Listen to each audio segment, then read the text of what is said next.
नमस्कार, मैं हूं आपके साथ मीनाक्षी रजत और आप देख रहे हैं विस्फोट। दुनिया में जंग के कई फ्रंट्स हैं जो अभी भी धधक रही है और मिडिल ईस्ट से लेकर के यूरोप तक कहीं तबाही है तो कहीं तनाव चल रहा है। इसके अलावा आपको बताऊंगी कि आखिरकार चीन अब क्या नया करने वाला है जो महाशक्ति के रूप में अपनी धाक जमाने को तैयार है। आज आपको जंग के मैदान की हर अहम खबर से रूबरू करवाऊंगी, लेकिन उसके पहले आपको 3 खबरें दिखाती हूं जिस पर रहेगी हमारी विशेष नजर। पहली खबर के बारे में चर्चा कर लेते हैं। अमेरिका इजराइल के पहले ही हमले में अयातुल्लाह अली खामनेई की जान चली गई थी और उनके निधन के करीब 4 महीने बाद उन्हें अंतिम विदाई देने की तैयारी की जा रही है और इस समारोह में दुनिया भर से मेहमान शामिल होने वाले हैं और अयातुल्लाह अली खामनेई को श्रद्धांजलि भी देंगे। पूरी दुनिया वहां पर इकट्ठा होने वाली है। पूरी दुनिया को वहां इकट्ठा करने के लिए आमंत्रित कर दिया गया है, लेकिन खुद ईरान के सुप्रीम लीडर और अयातुल्लाह अली खामनेई के बेटे मुज्तबा अपने पिता को कंधा नहीं देने वाले हैं। लेकिन आखिरकार वो ऐसा क्यों करने वाले हैं, इसके बारे में विस्तार से आपको बताऊंगी। दूसरी खबर के बारे में आपको बता देती हूं, जहां एक तरफ मिडिल ईस्ट टेंशन में है, वहीं दूसरी तरफ यूक्रेन की जमीन दहल रही है। ज़ेलेंस्की ने रूस को दहलाने के लिए ऑपरेशन तो शुरू कर दिया, लेकिन इससे पुतिन का गुस्सा 7वें आसमान पर चला गया है और यूक्रेन की राजधानी कीव में इसका अंजाम भी नजर आ रहा है। आज आपको यूक्रेन में हुई भीषण तबाही के बारे में भी समझाऊंगी। वहीं तीसरी खबर चीन से जुड़ी हुई है। चीन को सुपर पावर बनना अब कहीं ना कहीं आगे लेकर के जा रहा है। उसकी ये मंशा उसे लग रहा है कि पूरी होने वाली है। उसकी रूस से दोस्ती दुनिया जानती है, लेकिन अब चीन ने इस दोस्ती को एक नए अंजाम तक पहुंचाने के लिए कुछ ऐसा किया है जो दुनिया टेंशन में आ गई है। हालांकि ना तो चीन और ना ही रूस इस बात को स्वीकार करने के लिए तैयार है, लेकिन आखिरकार चीन ने ऐसा क्या कर दिया है और रूस क्यों उसे स्वीकार नहीं कर रहा है, इसके बारे में भी आपको विस्तार से समझाऊंगी। तो चलिए करते हैं शुरुआत। तो सबसे पहले आपको बताती हूँ विस्फोट की अहम खबर। तो खबर यह है कि अयातुल्लाह अली खामनेई के अंतिम संस्कार की तैयारियां शुरू हो गई है। तेहरान में प्रार्थना के लिए हॉल तैयार किया जा रहा है और अंतिम संस्कार में बड़ी संख्या में लोग शामिल होने वाले हैं। 4 जुलाई की तारीख पहले दे दी गई थी। हर कोई ये जानना चाहता था कि अगर अयातुल्लाह अली खामनेई इस पूरी दुनिया को छोड़ करके जा चुके हैं तो उनकी एक भी डेड बॉडी की तस्वीर क्यों नहीं आई, उनका अंतिम संस्कार क्यों नहीं किया गया। लेकिन अब बताया जा रहा है कि इसके लिए खास तैयारियां की जा रही है। फ्लाइट्स भर भर के दुनिया भर से लोग पहुंच रहे हैं जो अयातुल्लाह अली खामनेई को मानते थे। इसके अलावा दुनिया भर में न्योता भी पहुंचाया गया है अयातुल्लाह अली खामनेई के अंतिम संस्कार में शामिल होने के लिए। तो अब तेहरान में इसकी तैयारियां भी तेज हो गई हैं। एक बड़ा हॉल तैयार कर लिया गया है। सबकी निगाहें 4 जुलाई की तारीख पर टिकी हुई है। तो तेहरान में जो हॉल तैयार किया जा रहा है उसे इस लिहाज से तैयार किया जा रहा है कि पूरी दुनिया से लोग आने वाले हैं। वहीं दूसरी तरफ ईरानी नेतृत्व के खिलाफ बड़ी साजिश सामने आई है, जहां ईरानी सांसद गदनफरी ने बड़ा दावा कर दिया है। सांसद हैं ये, मुस्तफा के खिलाफ तख्तापलट की साजिश हो रही है, ये गदनफरी की तरफ से दावा किया गया। उनका कहना है कि ईरान सरकार ने नहीं की है कोई भी आधिकारिक पुष्टि। तो ये बड़ी बात है कि जहां एक तरफ हर कोई ये जानना चाह रहा था कि अयातुल्लाह अली खामनेई के जाने के बाद कौन उनकी गद्दी संभालेगा, तो दूसरी तरफ ईरानी सांसद गदनफरी कह रहे हैं कि मुस्तफा के खिलाफ तख्तापलट की साजिशें रची जा रही है। और यह भी सच है कि पूरी दुनिया ने अभी तक मुस्तफा खामनेई को नहीं देखा है और ऐसे में वो अपने पिता के जनाजे में भी शामिल होने के लिए नहीं जाने वाले हैं। अब क्यों नहीं जाने वाले हैं, चलिए वो मैं आपको समझा देती हूँ। कहते हैं जंग में कोई भी जीते कोई भी हारे, नुकसान दोनों पक्षों को उठाना पड़ता है। अमेरिका और इजराइल ने भले ही अयातुल्लाह अली खामनेई के मौत के रूप में एकमात्र कामयाबी हासिल की, लेकिन उसके बाद से वो जंग से बाहर निकलने के लिए फड़फड़ाते नजर आया है। और अब जंग के बीच में शांति समझौते के प्रयास तो किए जा रहे हैं, लेकिन इस दौरान अयातुल्लाह अली खामनेई के अंतिम संस्कार की तैयारियां भी की जा रही है। लेकिन उन्हीं की अंतिम विदाई अधूरी नजर आ रही है, क्योंकि उनकी अंतिम यात्रा में उनके बेटे और ईरान के सुप्रीम लीडर मुस्तफा खामनेई शामिल नहीं होने वाले हैं। क्यों नहीं होने वाले, इस रिपोर्ट में देखते हैं।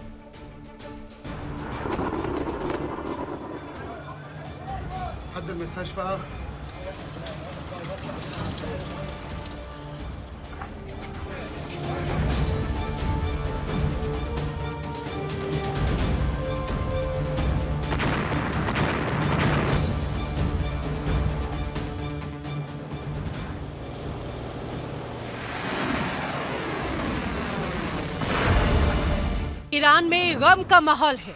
जंग से हुई भीषण तबाही के बीच आयतुल्लाह अली खामेनेई को आखिरी विदाई देने के लिए भव्य तैयारियां चल रही हैं। देश विदेश से करीब 1.5 से 2 करोड़ लोगों के जुटने की उम्मीद है। जमीन से आसमान और समंदर तक सुरक्षा के पुख्ता इंतजाम किए गए, लेकिन उन्हें अंतिम विदाई देने के लिए खुद उनके बेटे मुज्तबा खामेनेई ही मौजूद नहीं होंगे। ईरान के सुप्रीम लीडर मुज्तबा खामेनेई अपने पिता आयतुल्लाह अली खामेनेई के जनाजे में शामिल नहीं होंगे। सुप्रीम लीडर के प्रतिनिधि आयतुल्लाह हकीम इलाही ने इसकी पुष्टि कर दी है। इलाही के अनुसार मुज्तबा खामेनेई की सुरक्षा को लेकर ये फैसला लिया गया है। हालांकि अभी तक इसकी आधिकारिक पुष्टि नहीं हुई। मीडिया में आई खबरों के अनुसार हकीम इलाही का कहना है कि मुज्तबा खुद अपने पिता के जनाजे में शामिल होना चाहते हैं और अपने समर्थकों के बीच आना चाहते हैं, लेकिन सुरक्षा एजेंसियों ने उन्हें समारोह से दूर रहने को कहा है। सुरक्षा एजेंसियों का मानना है कि वर्तमान हालात में मुज्तबा का सार्वजनिक रूप से सामने आना खतरे से खाली नहीं है। मीडिया रिपोर्ट्स में कहा गया कि ईरानी सुप्रीम लीडर के प्रतिनिधि आयतुल्लाह हकीम इलाही ने कहा कि ये फैसला सुरक्षा दृष्टि से लिया गया, क्योंकि भले ही अमेरिका के साथ शांति समझौता हो गया हो, लेकिन दोनों पक्षों के बीच अभी भी गहरे अविश्वास के भाव हैं।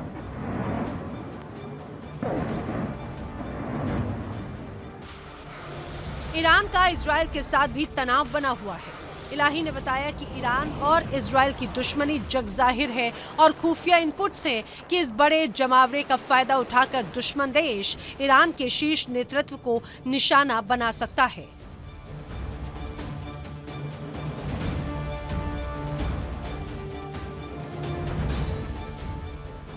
इलाही का कहना है कि सुप्रीम लीडर मुज्तबा खामेनेई के अलावा कार्यक्रम में पूरे ईरान और दुनिया के 1.5 से 2 करोड़ लोगों के शामिल होने की उम्मीद है।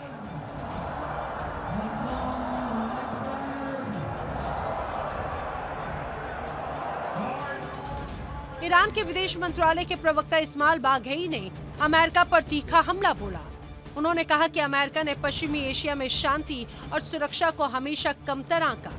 उन्होंने खाड़ी के देशों से साफ तौर पर कहा कि वो अमेरिका और इजराइल के साथ हुए युद्ध से सबक लें और अपनी सुरक्षा नीतियों को उसी अनुसार तैयार करें।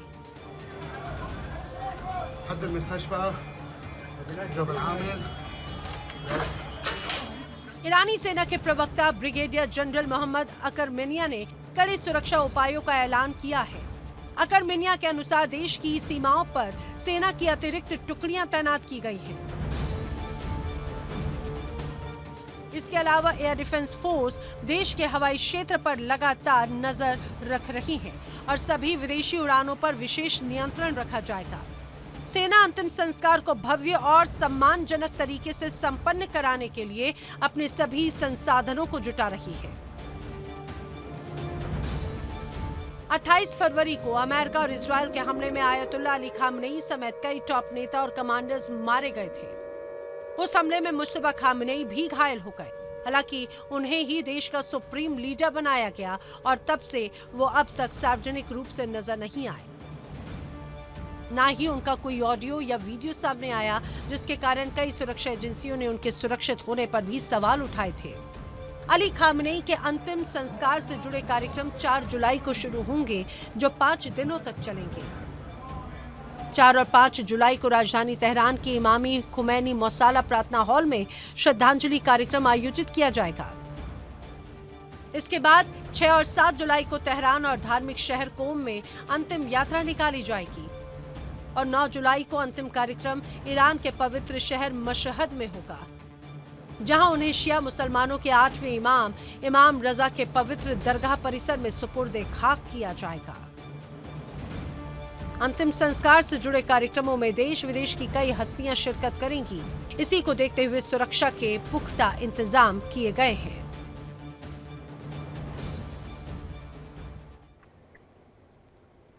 और चलिए विस्फोट में अब आपको दूसरी खबर से रूबरू करवाती हूँ। खबर यूरोप से है, जहां यूक्रेन का रूस पर एक बड़ा हमला देखने को मिला है और यह हमला बेलगोरोद के पावर सब स्टेशन पर किया गया है। हिमारस रॉकेट से सब स्टेशन पर हमला किया गया, उसे पूरी तरीके से ध्वस्त कर दिया गया है वहां पर विस्फोट करके। ये तस्वीरें भी सामने आई हैं बेलगोरोद से, जहां पर हिमारस से हमला किया गया है और इस पूरी जगह पर सिर्फ विस्फोट धुएं का गुबार और आग की लपटें ही देखी जा रही है। और ये हमले लगातार किए जा रहे हैं। सिर्फ ये एक जगह बेलगोरोद का हाल नहीं है, निप्रोपेट्रोवस्क से लेकर के तमाम जगहों पर इसी तरीके से हमले किए जा रहे हैं, जिसकी वजह से अच्छी खासी संख्या में लोगों की जान भी जा रही है। एक रिपोर्ट यहां तक दावा करती है कि 4 साल में जो युद्ध लड़ा गया है उसमें 16,000 आम नागरिकों की जान सिर्फ यूक्रेन के अंदर गई है। वहीं एक और खबर आ रही है, वो भी आपको दिखा देती हूँ। कीव पर बड़े हमले किए जा रहे हैं। उसमें आपने देखा कि किस तरीके से बेलगोरोद पर हमला हुआ। अब रूस का यूक्रेन की राजधानी कीव पर एक बड़ा अटैक देखने को मिल गया है, जहां लॉजिस्टिक सेंटर पर यह हमला किया गया है, ये बताया जा रहा है। और सेंटर से धुएं का गुबार यहां पर भी उठते हुए नजर आया है। तो एक तरफ हिमारत से सब स्टेशन पर निशाना बनाया गया, बेलगोरोद के पावर सब स्टेशन पर अटैक किया गया है। दूसरी तरफ रूस ने यूक्रेन की राजधानी कीव में लॉजिस्टिक सेंटर पर हमला किया है, जिसके बाद धुएं का गुबार उठता हुआ वहां से नजर आया है। ये तस्वीरें भी कीव से ही सामने आई है। वहीं युद्ध का एक मोर्चा जो यूरोप में पिछले 4 साल से धधक रहा है, और यूक्रेन बीते 4 साल से ज्यादा समय से रूसी बारूद की बारिश झेल रहा है। हालांकि यूक्रेन ने रूस के कई अहम ठिकानों पर बमबारी की, उसकी अर्थव्यवस्था को भारी नुकसान पहुंचाया। यहां तक कि पुतिन ने भी मान लिया कि रूस को नुकसान हुआ है। लेकिन इन हमलों से पुतिन का गुस्सा फूट पड़ा और यूक्रेन तबाही झेलते हुए नजर आ रहा है। रूसी सेना ने यूक्रेन के कई अहम ठिकानों को निशाना बनाया है। कहां कहां क्या क्या तबाही आई है, आपको इस रिपोर्ट में दिखाती हूं।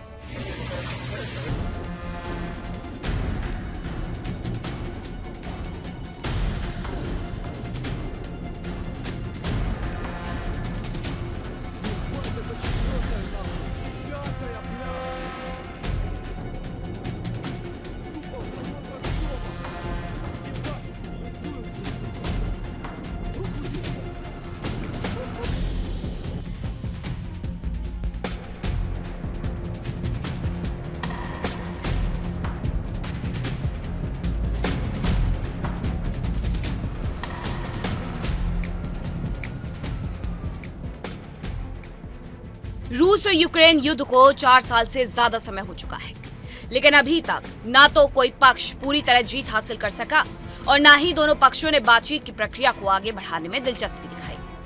रोजाना यूक्रेन और रूस की सेनाएं एक दूसरे की जमीन को दहला रही हैं। युद्ध की शुरुआत में समझा गया था कि रूस कुछ ही दिनों में यूक्रेन पर जीत हासिल कर लेगा, लेकिन अमेरिका और यूरोपीय सहयोगियों से मिले हथियारों और अपने हौसले की बदौलत ज़ेलेंस्की के जवान अब तक मैदानी जंग में डटे हुए हैं।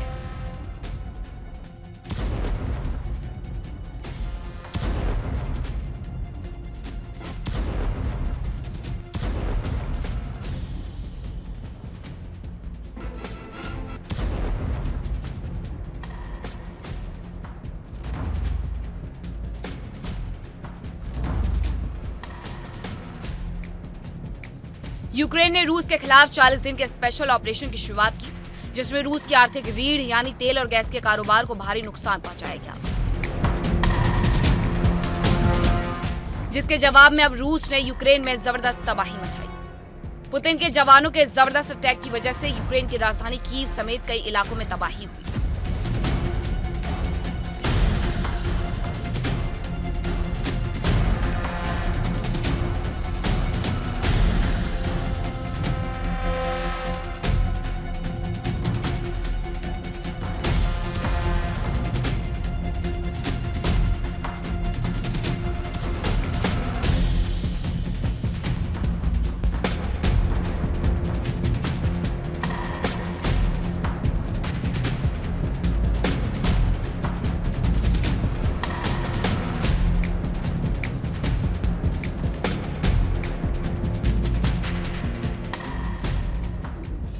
इमरजेंसी सर्विसेज के अनुसार हमले में कीव में 21 लोगों की मौत हो गई, जबकि 90 से ज्यादा लोगों के घायल होने की खबर है।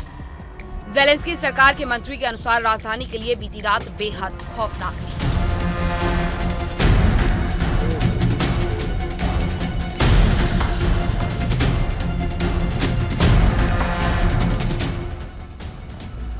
बताया जा रहा है कि रूस के ड्रोन और मिसाइलों की चमक से रात रोशन हो गई और कीव में जोरदार धमाकों की गूंज सुनाई दी। आसमान में काले धुएं का गुबार उठता दिखाई दिया और एयर डिफेंस की फायरिंग से निकली रोशनी की लकीरें हवा में दिखाई दी। अधिकारियों के अनुसार शहर में 30 से ज्यादा जगहों पर नुकसान हुआ, जिनमें लगभग 20 रिहायशी इमारतें शामिल हैं। बताया जा रहा है कि कीव में 3 से 4 बैलिस्टिक मिसाइलें गिरी, जिसमें लोग दहशत में आ गए। बताया गया कि कीव के डेस्नियान्स्की में लोग एक क्षतिग्रस्त 9 मंजिला इमारत के अंदर फंस गए और डानेट्स्की में एक मल्टी स्टोरी बिल्डिंग का बड़ा हिस्सा ढह गया। वहीं यूक्रेन के मध्य निप्रोपेट्रोवस्क में रूसी हमले में एक बच्ची की मौत हो गई, 4 लोग घायल हो गए। ये सभी लोग एक ही परिवार के सदस्य थे। क्रेमलिन के प्रवक्ता दिमित्री पेस्कोव के अनुसार बमबारी सिर्फ सैन्य या सेना से जुड़े ठिकानों पर की गई।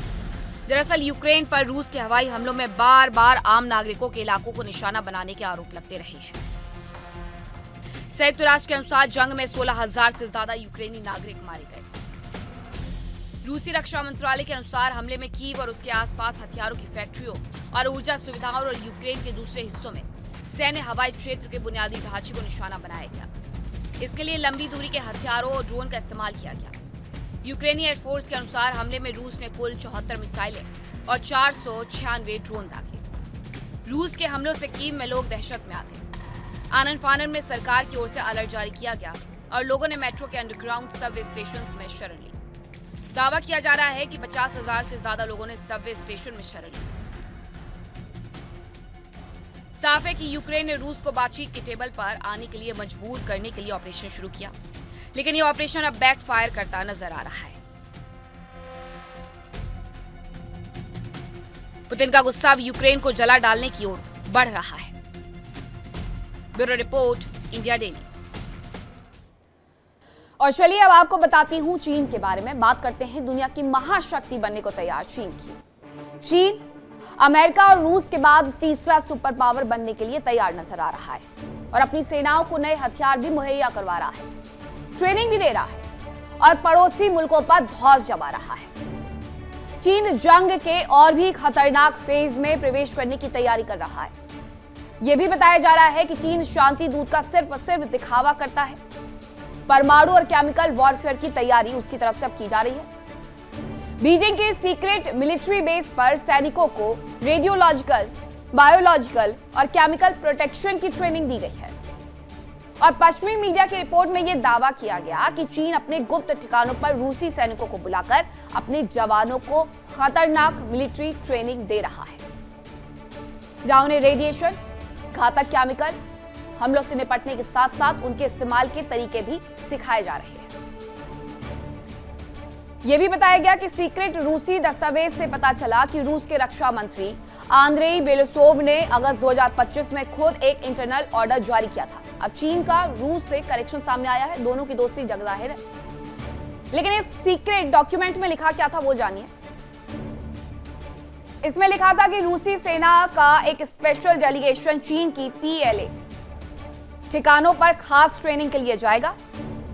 बेशक अपनी सीमाओं और देश की सुरक्षा के लिए रूस ने यह कदम उठाया हो, लेकिन इतने बड़े जनरल्स और टॉप लेवल के अधिकारियों के सीक्रेट मिशन में मौजूदगी से एक बात साफ इशारा करती है कि चीन इस बहाने रूस को अपने खतरनाक और जहरीले कूटनीतिक खेल में घसीटने की फिराक में है।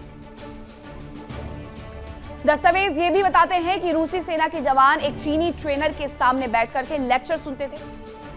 कमरे के ठीक बीचों बीच चीन ने एक मॉडल न्यूक्लियर रिएक्टर रखा हुआ था ताकि ट्रेनिंग अच्छे से करवाई जा सके और इसी मॉडल न्यूक्लियर रिएक्टर के माध्यम से वो रूसी सैनिकों को भी परमाणु तकनीकों की बारीकियां समझाता था। अब ये खतरनाक इसलिए है क्योंकि रशिया और यूक्रेन के बीच में पिछले 4 साल से ज्यादा वक्त से युद्ध चल रहा है और उन सब के बीच में केमिकल ट्रेनिंग। और इतना ही नहीं, इसके अलावा उन्हें किसी भी संभावित परमाणु हमले के वक्त बंकर्स के वेंटिलेशन सिस्टम को जहरीली हवा और रेडिएशन से बचाने के प्रैक्टिकल तौर तरीके सिखाए गए हैं। आगे बढ़ने के लिए, दुनिया को समाप्त करने के लिए ये देश तैयार नजर आ रहे हैं। यूरोपीय अधिकारी जरूर ये कह रहे हैं कि किसी भी सेना के लिए बायोलॉजिकल और न्यूक्लियर वॉरफेयर की ट्रेनिंग बेहद संवेदनशील और रणनीतिक होती है और चीन जिस तरीके से ये परमाणु केमिकल वॉर की ट्रेनिंग को बढ़ावा दे रहा है उससे जाहिर है कि वो दुनिया में किसी बहुत बड़े महाविनाश के संकट का ग्राउंड तैयार कर रहा है। और वहीं सीज फायर के बावजूद इजराइल के हमले लगातार चल रहे हैं और ये हमले दक्षिणी लेबनान में हो रहे हैं। सिद्दीकीन में बड़ा हमला किया गया है दक्षिणी लेबनान के।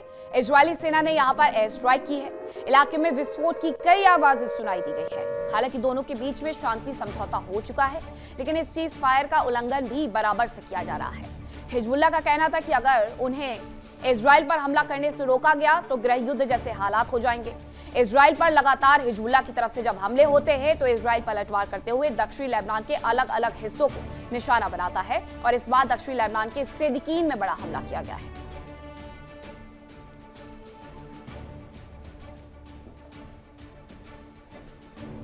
तो ये थी खबरें आज की विस्फोट में। फिलहाल रुकने छोटे से ब्रेक के लिए कहीं मत जाइएगा, खबरों का सिलसिला लगातार जारी। देखिए इंडिया डेली 24/7 अब आपकी स्मार्ट टीवी पर। इंडिया डेली मौजूद है सभी डिजिटल प्लेटफॉर्म पर लाइव और लगातार। इंडिया डेली 24/7 हर दिन राष्ट्र को समर्पित।